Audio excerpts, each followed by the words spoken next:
A lot of times people just kind of default to the same city that they're in. And that's fine. There's nothing wrong with that. And maybe you've got really deep roots already set there and that's where you want to be, and that's fine. But, I always tell people, think big, the world's your oyster. So if it's, where do you want to live? And the things you got to start thinking about are, what part of the country do you want to live in? Do you want to be close to the mountains? Okay. Nashville's not a great place for that. Do you want to be close to the beach? Okay. Kansas is not going to work for you. Think about proximity to family. Do you want to be close to family, or do you really, really not want to be close to family? You got to think about that. Those are reasonable things to consider. Consider cost of living. That's something that people don't take into account.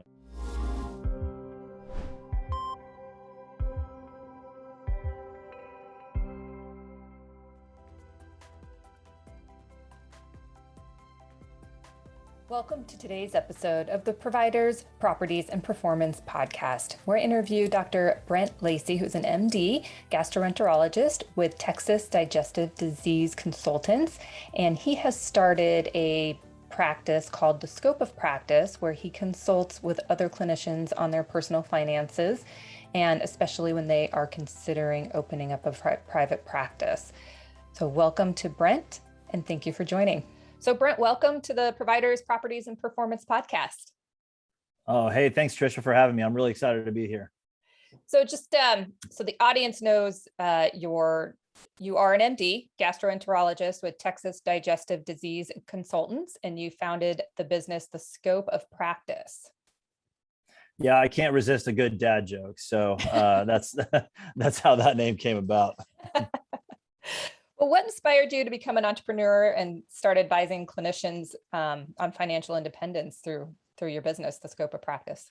Well, it's funny. I never feel like I got a spark to become an entrepreneur. I'm a teacher at heart. My primary spiritual gift is teaching, and that's what I've really always been since I was a really little kid. I used to coach people on homework stuff. I was a teaching assistant in college and in medical school. And, I've been a teacher my whole life. And so that's kind of how I think of myself. I'm a physician by trade, but I'm a teacher by, just my personality. And so I cut my teeth on financial coaching with Dave Ramsey's classes, so like Financial Peace University. I taught that at my church, I think 13 times. Over the course of a few years, and really enjoyed it, and just loved getting to see those light bulb moments when someone goes, "Oh, I think I know how to dig myself out of this hole now," and it was great. I loved it, and I kind of just fell into it because I started getting asked by some people who were at my church who also worked at my hospital, "Hey, like we would love to have you come and talk to the OR nurses about how do we set up our retirement funds." Or, and then I went and did that. And then some of the corpsmen, I was in the military at the time. So some of the corpsmen, which is like the Navy equivalent of medics, asked, "Hey, can you come and talk to one of our clinics? We got a bunch of people that love to hear this," and had a huge number of people that came. The students and the residents started getting asked, like, "We want to get in on that." And so I started realizing, man, there's a huge galloping need here. And frankly, the financial questions that I was getting were all basically similar from person to person, regardless of age or career status or wealth status, income level, socioeconomic status. It was all the same 5 or 6 questions. And I started thinking, I keep getting all the same questions. It'd be great if I had a blog or something. I could just point people to an article and say, "Hey, I wrote a whole thing about this. Just go check it out." And then I started thinking, "Hey, why don't I just have a blog about stuff like this?" And so I was like, what does it take to even create a blog? What do you even do for that? So I got on YouTube and started looking up some tutorials and looking at what other people had done. I was like, okay, I'll put some stuff together. That could be a useful tool, and found that I really liked it. And people started reading it and started reaching out to me. And I was like, there is a galloping need for this. People just are craving this help and this encouragement. And it's like, I can do a lot of good here. So I started looking for more ways to try to help people. That's, if you're a teacher, that's what you do. It's like, I help one person. So now how do I help 25 more? Right. How do I help 2,500 more? And so then over time, I added the podcast and, formalized financial coaching. And now I've got some online courses, and we've got a summit that's coming up this fall. So a lot of great stuff coming on. So it just kind of grew, but from that kernel of passion that comes from the heart of a teacher. Well, and now, so your clients are all clinicians of some sort. So you've kind of narrowed in helping them and giving them advice on operating their own medical practice and financial strategies for their personal investments. Yeah, for the most part, I still do a lot of coaching in my church with our deacons and our benevolence ministry. I still do a lot of that, and it's amazing how similar the challenges and the questions are. It's so funny. The widow who's on Social Security that is making 13.5 a year from Social Security, she makes the same mistakes. They ask the same questions as the dermatologist making 600 grand. What I always tell docs is that doctors make the same dumb mistakes as everybody else. We just do it with more zeros on the end.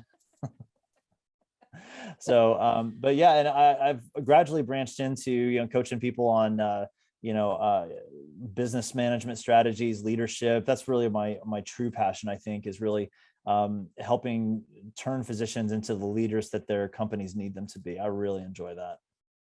So when a client comes to you about opening a private practice, what's the first question you ask them? So one of the first questions I ask is why? Because for me, it's very helpful to have an understanding of someone's motivation. And sometimes what I find is that they kind of need to be talked out of it. Sometimes they need to be talked into it, but sometimes they need to be talked out of it. And what I mean by that is that some people are feeling burnt out in their current job, and they're frustrated, and they don't like their boss, or they don't like their they don't like their team leader, they don't like their staff, they don't like their hours or whatever. They're just frustrated about it, and they're like, well, it'd be so much better if I was just out on my own. And I tell them, what, the grass isn't always greener. So you need to have something you're running to, not something you're running from. Mm-hmm. And so that's the first thing I always ask. Second question I always ask is, where do you see yourself 10 years from now? Where do you see yourself 15 years from now? Because I think a lot of people maybe get allured by the idea of doing private practice, but don't have a really appropriate appreciation for just how much work it is. And what I always tell people is, like, this is going to be a lot of work, and it's going to be worth it, but it's going to be a lot of work. So you need to make sure you're really motivated for this. You're really on board for it. And then, once we do that, it's usually a matter of trying to figure out where people are. Because a lot of times people have already been pretty in depth in thinking about it. It's by the time someone's coming to me, a lot of times they've already got a plan. They're thinking, okay, well, I really want to do private practice. I've been talking with this one nurse that's going to come with me, or I've been talking with one of my buddies. We're going to open up shop together. Or sometimes they've gone so far as, like, I think we've picked out a piece of property. I think we're going to lease this one space or whatever. And so just then we start to figure out, okay, where are you now? And then how do we, keep progressing along the lines? Let's set up a real business plan, right? So how do we figure out where we're going to set up shop? Who are you going to hire? What kind of equipment do you need? And you start getting into the nitty gritty at that point. And do you think that they're aware of, depending on that operating the business is going to cut into or require them to have a second job in order to do both, but their ability to see as many patients? Do you have that conversation with them? Yeah, and that all comes when we start developing the business plan. It's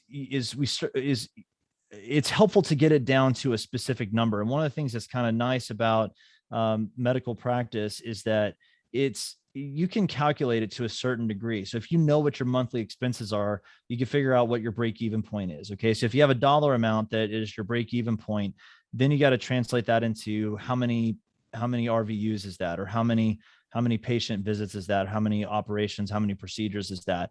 And then once you start to break it down into real numbers, you can see, okay, so that means in order to be making any kind of salary at all, I need to be seeing X number of patients. If I'm going to make, some extra profit, I need to be seeing Y. If I'm going to, maintain payroll, then my floor is this, right? And so, so it's all about getting down to a place where you can really estimate what your numbers are going to be. And so, yeah, and a lot of times it's kind of eye opening for folks, because they'll sit there and go, man, you mean I got to be seeing 30 patients a day to make this work out? I'm like, Yeah. Yeah, you do. Or you got to figure out a way to lower expenses, or you got to figure out a way to bring in alternate sources of revenue. And a lot of times that really kind of gets the juices flowing. And sometimes they go, okay, when they start to chill a little bit, they're like, oh, maybe I'm not quite as ready as I thought I was. Or they start to think, okay, well, maybe I'm not ready to make this leap. So I like the analogy of getting the boat close to the dock before you jump off it, right? So you're currently in a boat, you're gonna go jump onto the dock, and if you do it from 100 feet away, you're not gonna make it, right? But if you get a little bit closer to the dock, then you're gonna do better. So so if you are thinking about moving into a private practice and you're just gonna start cold, you're like, I'm gonna quit my job today, I'm gonna open up, I'm gonna see 30 patients tomorrow.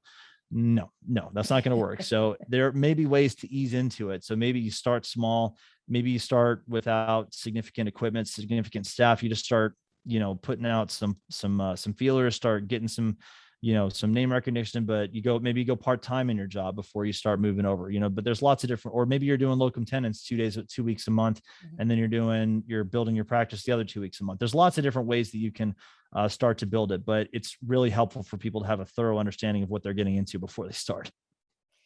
Well, and when a clinician comes to you and wants to continue to practice, they're like they express, I really want to continue practicing medicine. So what do you recommend as the first staff member that they hire in order to allow them to continue practicing? Well, so it's interesting you ask it that way. What I tell people is the first person they need to hire is themselves. And that sounds like a weird answer, but what I think happens a lot of times, and one of the reasons why a lot of people will burn out, is that as physicians we tend to we have a natural inclination, I think, to want to take care of everybody else before us. Doctors make the worst patients. I mean, we're so bad at taking care of ourselves. And I think that that's true in a business sense too. And I find a lot of docs that will, they'll come in and they're 6 months into their practice or a year into their practice, and they're just making no salary. And I'm looking at all their stuff going, okay, so why are you buying all this equipment? Why are you buying all these extra things? Like, I'm trying to expand the business. I'm trying to offer these more services. I'm like, yeah, but your kids need to eat, man. So you got to pay yourself something. And so they don't think of that. And I tell them, look, you got to get into a headspace where you are not only okay with, but you recognize the absolute necessity of paying yourself first. Because if you're not taking care of you, you're going to burn out so fast, you're not going to be able to take care of anybody else. That's your patients and your staff as well. So the first person they need to hire is going to be themselves. They have to think of themselves as someone that needs to be paid and is worthy of being paid. After that, it depends a little bit on what type of practice that you're starting. If you're starting a surgical type practice, one person isn't enough. You have to hire an army, right? So, because you're going to need nurses, OR techs, MAs, front desk, medical records, all these things. But I think a good sort of initial cadre of people to have would be a nurse, a medical assistant of some kind, and some kind of administrative person. And that's a pretty good core if you're starting out really small. So the administrative person can serve as, reception, medical records, bill paying. They can kind of be a jack of all trades when you're starting off early.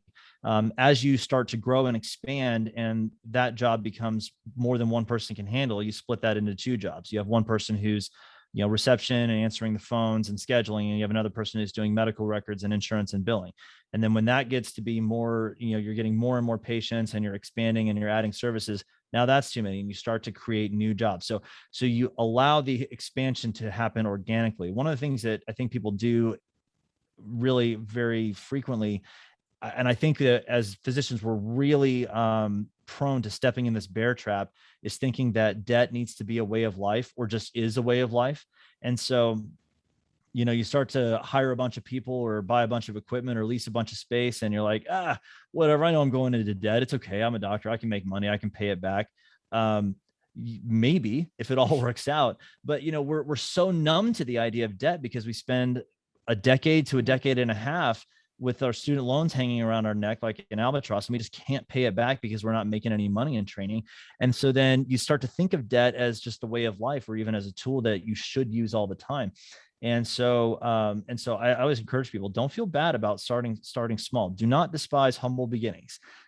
It's okay to start small and then even grow fast if you need to. But the smaller you think in terms of expansion, the smaller the size of the errors. So if you go big on hiring, you go big on spending, you can crash big when something just doesn't work out for you. When I know a lot of your clients are early to mid careerists, so when they talk, so when we move into my world a little bit, and talk about where they're going to practice, you mentioned a good, I think, for your clients, a great option of doing like the locum tenens, or try and find temporary space and build up their patient base, and then from there move into permanent space. But when they say, when they start, discussing with you, where should I practice? What do you recommend how to approach that? Yeah. So I start with a 10,000 foot view and ask them, what city do you want to practice in? What region of the country do you want to practice in? Because it may not be the place where they're currently living. And a lot of times people haven't thought about that very much, especially if you're talking about someone that's either they're just starting out, maybe they've been a hospitalist for a couple of years and now they're saying, okay, I think I'm ready to go and open my own place. Or maybe they're fresh out of training, or maybe it's, they've been in an academic setting and they're saying, okay, I think I'm tired of research. I want to do something different. A lot of times people just kind of default to the same city that they're in. And that's fine. There's nothing wrong with that. And maybe you've got really deep roots already set there, and that's where you want to be, and that's fine. But, I always tell people, think big, the world's your oyster. So if it's, where do you want to live? And the things you got to start thinking about are, what part of the country do you want to live in? Do you want to be close to the mountains? Okay. Nashville's not a great place for that. Do you want to be close to the beach? Okay. Kansas is not going to work for you. Think about proximity to family. Do you want to be close to family, or do you really, really not want to be close to family? You got to think about that. Those are reasonable things to consider. Consider cost of living. That's something that people don't take into account. I mean, if you're living in Anaheim, and you're at an academic center in Anaheim, and you're just barely scraping by with being able to make the rent, and you're looking up and going, okay, so now I need to figure out a way to make enough money to, with my new business, to cover all my expenses. It's going to be a lot harder to do that in Orange County, California, than it's going to be in, say, Texas or Florida or Tennessee. So those kinds of things really need to be taken into account. So once you figure out kind of a region of the country and you start thinking critically about that, then it's a question of, a few different things. So how close do you want to be to the hospital that you're going to be working at? Okay. Assuming that you're going to be doing some coverage at the hospital. Well, your commute needs to be taken into account. You want to start thinking about school districts in the area. Do you want to be close to a good school district, or is it enough for you to live in a good school district, but you want to commute to a different area where there's just more dense population? So those are all kinds of things that you need to start taking into account. And where one of the things that I think is really helpful at this point is for people to start enlisting the services of a professional like yourself. Is, especially if you don't know the area very well, or you've never really searched for real estate, there is a lot of stuff that we don't know, right? So I don't try to do my own surgeries, right? I'm a gastroenterologist. If I need help with a surgery, if I need a gallbladder to come out, I call a surgeon. I call someone who's specialized in that. And so it's okay to reach for help. So if you are out there and you're thinking, I think I want to look for a place, call someone like Trisha, and get someone who's got some real expertise, who can really coach you through that. You're about to buy, a 6 to 7 figure asset potentially. Don't play around with that. Okay. Make an informed decision. Absolutely. And if you get somebody that, maybe they've been in practice for a couple of years and they're looking to take it to the next level, and they're like, what, I now want to go out and I want to buy my own building and occupy it. What do you say to them versus, leasing and versus owning, if they approach that from a financial perspective? Yeah, it's a great question. And I think it massively depends on where they are in their financial life and in the life of their business. So I think early on, it makes a lot of sense to lease. As a long-term solution, I think it makes a lot more sense to own. So it's very similar to my attitude towards residential real estate. So when people are in residency and fellowship and early in their career, I advise renting. It frustrates people. And it's like, but I'm just throwing money away. I just want to buy a house. I want to start building equity. I'm like, you're not going to build equity for a long time just based on the amortization schedule. You're not going to be making, a lot of progress there. What you're buying or what you're losing is maybe a little bit of investment returns or a little bit of equity buildup. But what you're gaining is really excellent flexibility. And that's what you want early on, is you want choices. As you're growing and as you're expanding, you want to be able to make some big moves if you want. So if you start off with just you, and then in 3 years, you've got 4 partners and a staff of 20 people, you're going to outgrow your space. Right. And so if you've owned that space for 3 years, you're probably not going to end up making a whole lot of money after you figure closing costs and that sort of thing. So early on, I think leasing's great, especially, and I'll tell you, as another thing, is it really helps you figure out what you want. Right. So like for my wife and I, when we were buying our first house, it was very helpful to us to have lived in rentals for several years before that, because it gave us an opportunity to make a much more informed decision, because we were able to think of, okay, well, these are some things we definitely want in a house based on our experiences in the past. We want this for the backyard. We want this kind of line of sight. We want this, this level of security. We want this type of neighborhood, right there. Those are all questions that you don't necessarily know the answer to until you've just lived it for a while. So I think leasing early on is very good, but I think looking towards ownership as a long-term solution is really valuable, because you will make more money in the long term that way. It's a great investment. It's a great investment in yourself, especially if you're going to build a space and then lease it to yourself. That is an awesome way to go. I love that. I love that move. We've done that move in our group several times.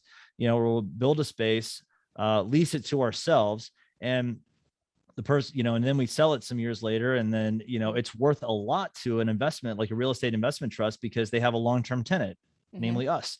Right. And we've done very well with that strategy. So I think owning is great in the long term. I think leasing in the short term buys you patience, and that's massively worth it. So using your example, because this is what some investors offer, especially groups like yourselves. And so tell me how attractive this may or may not be. But, when they buy a practice like yours, and, your practice is very large. So you have people in different phases of their career. But say, someone is like, what, I want to sell, but my share of the proceeds, I'd like to put back into this building, because I know this practice is going to survive and be here for a long time. So they become a passive real estate investor, but they still get the benefits of owning it, obviously a smaller portion, but they don't have to actively manage it either. So how do you feel about that sort of scenario? Yeah, in general, I like it. I think it depends a little bit, on what kind of hassle factor you're willing to put up with. So if you're going to be an active versus a passive investor, but I will say that in general, if you have the opportunity to invest in a business that you own, so let's say, for example, you're buying shares in a piece of real estate that your group operates out of. Well, I mean, if you guys are all, lazy and shiftless and don't make any money for then it's not going to be worthwhile. But no, it has to be a proven owner, obviously, that has done absolutely. this before, can offer some references.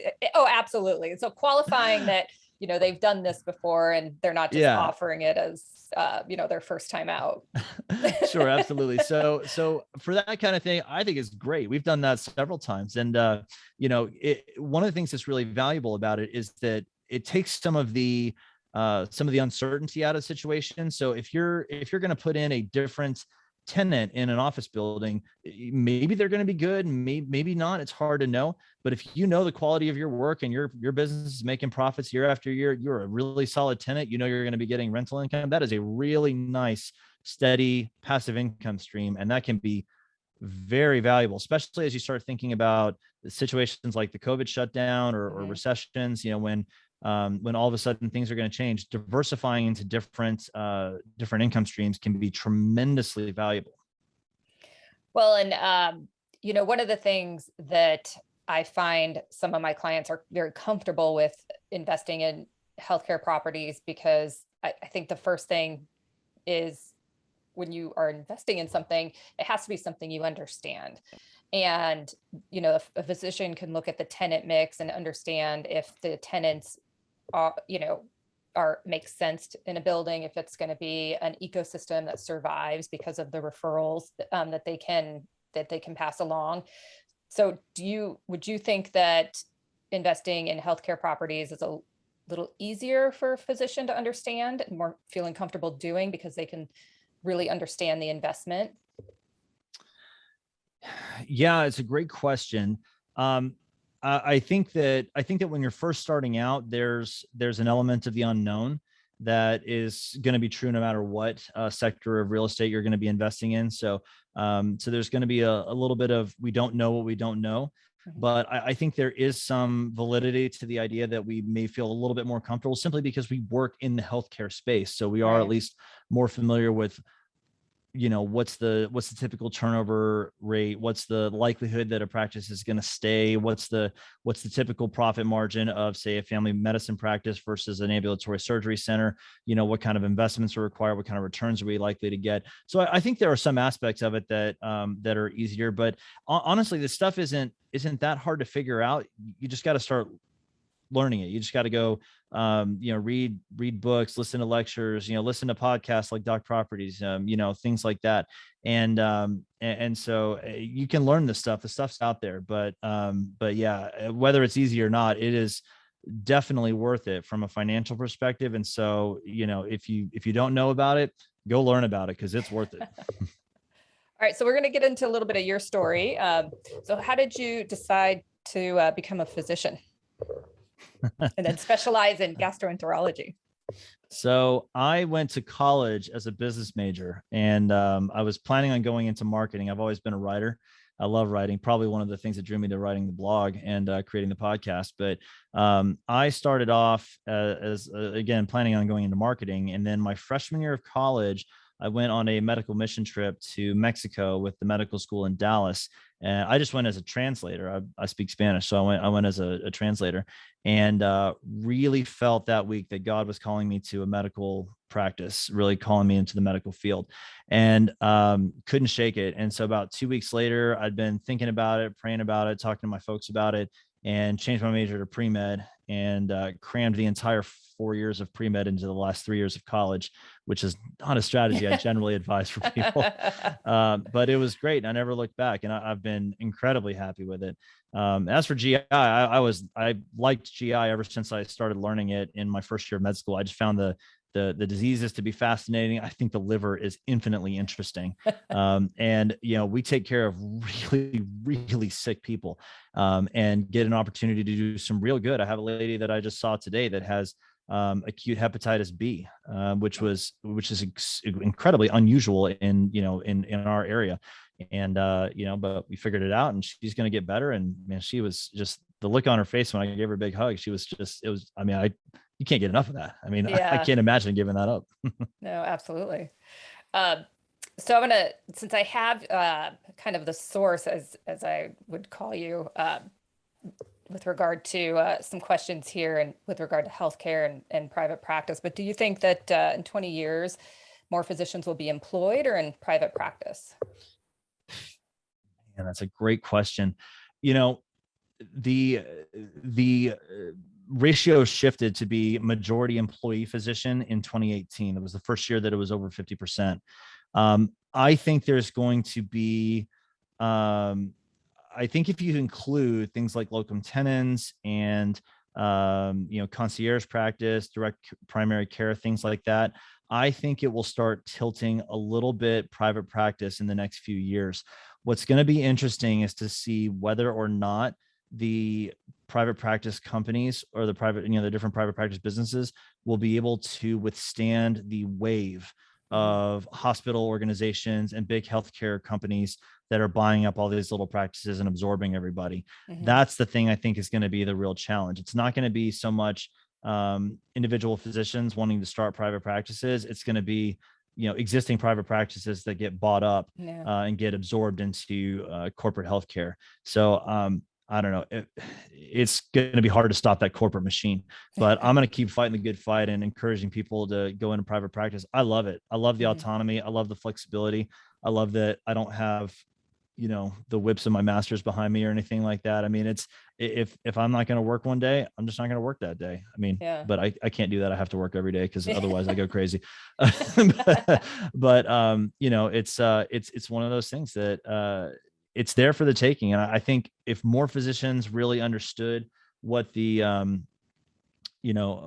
like how reachable that goal is, I think more people would start to do it. And I certainly hope that we get more people encouraged to do that over the years. So this might be a big question, but because I don't know if there's one thing, but if you could start with one change in healthcare to improve it, what would you address? I think the thing that I would want to impress upon people is that, a funny thing has happened, I would say, over the last 20 years. Healthcare has started to be thought of as a commodity. And I think that's true to a certain extent, but the extension that has happened that I think is not good is that people start to think of all healthcare as being the same. Mhm. And that is a really, really mistaken worldview that I think has the potential to cause some really dumb policy moves, and has probably caused some dumb policy moves in the last 20 years.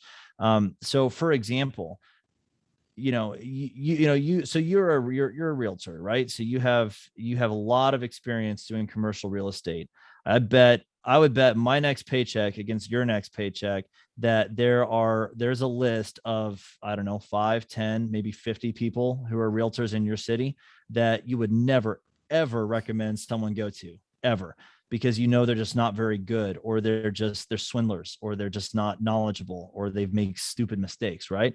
And truth is, it's the same in healthcare. So not all physicians are the same level of quality. Not all hospitals are the same. Not all private practices are the same. And I think the conflation of healthcare as a universal good, with the idea that there is universal, in non-varying levels of excellence, is mistaken and wrongheaded. And I think it's going to lead to some potentially very nasty changes as we start to see people want to demand various levels of service that frankly can't be provided at the cost that people want it to be. Right. And so I think that's probably the biggest change that I would make. And if I could figure out a way to just end all disease forever, that would probably be the number one, but this is reality. So Right. Yeah. All right. So we're going to get into the Q&A. What was your first job? my first job, I was a soccer referee in high school. And then and really close to that, I was on staff at a Boy Scout camp for 6 summers. But yeah, my first real job was as a youth high school soccer referee. Oh my goodness gracious, you have not seen. I mean, so if you've ever been to a dog fight, which I haven't, but I can only imagine that it must be very similar to a 12-year-old soccer game, just given what you see with the parents on the weekends. So that was my first job. I know, it's unfortunate. What would you be doing for a living if you were not a physician? This is gonna sound crazy. My dream someday would open up my own miniature golf course. I like that. Yeah, I love miniature golf. It's just a lot of I don't play regular golf. I've played 1.7 rounds of golf in my life, and I was terrible. But you put me in front of a windmill, man. I'm like Tiger Woods in his early years. I can hit that shot every time. Bank it off of one thing and down Oh those yeah. complicated traps. That's fun. Oh yeah, forget about it. Who are you reading or listening to right now for news, information, or inspiration? So I try to read at least one leadership or business management book a month. This last couple months I've been on call a lot and haven't really been able to do that. But I can give you a few different ones that I think are really good. Anything by Jim Collins is fabulous. I've read his stuff a couple of times. So he wrote Good to Great and Built to Last, which are, I think, absolutely pivotal books that every business owner needs to read. The leadership concepts, the business concepts he espouses in those books are heavily backed by research and exceptionally brilliant. So anything by Jim Collins is really good. Simon Sinek, Start With Why, I think is a really, really strong motivator. Love that one. Anything by John Maxwell, I think a good one to start with is the 21 Irrefutable Laws of Leadership, is just phenomenal. I mean, is incredibly insightful. And so, and then, for news, I don't know. I try not to watch the news. I mean, if I want deep, dark, depressing thoughts of nothingness and sadness, I watch Martin Scorsese movies. Oh, that's funny. Those are actually good though. Yeah, exactly. Why I watch those and not the news. Yeah. What is one thing you do every day for healthy self-care? Spend time with my kids, spend time with my wife. That's the number one. So when I get off work at the end of the day, I go home, cell phone goes in a drawer, and my doctor hat comes off. I'm dad, I'm husband, and it's like, hey, let's go play baseball. Let's go build so this week I took some cardboard boxes home, and my kids made a rocket ship and a telephone booth from Harry Potter. So, yeah, that's I know. I would say to any new parents, skip the expensive toys, just let the Amazon boxes go around and that'll entertain them for a while. So do you think a person is born with the desire to heal, or is this learned through their medical training?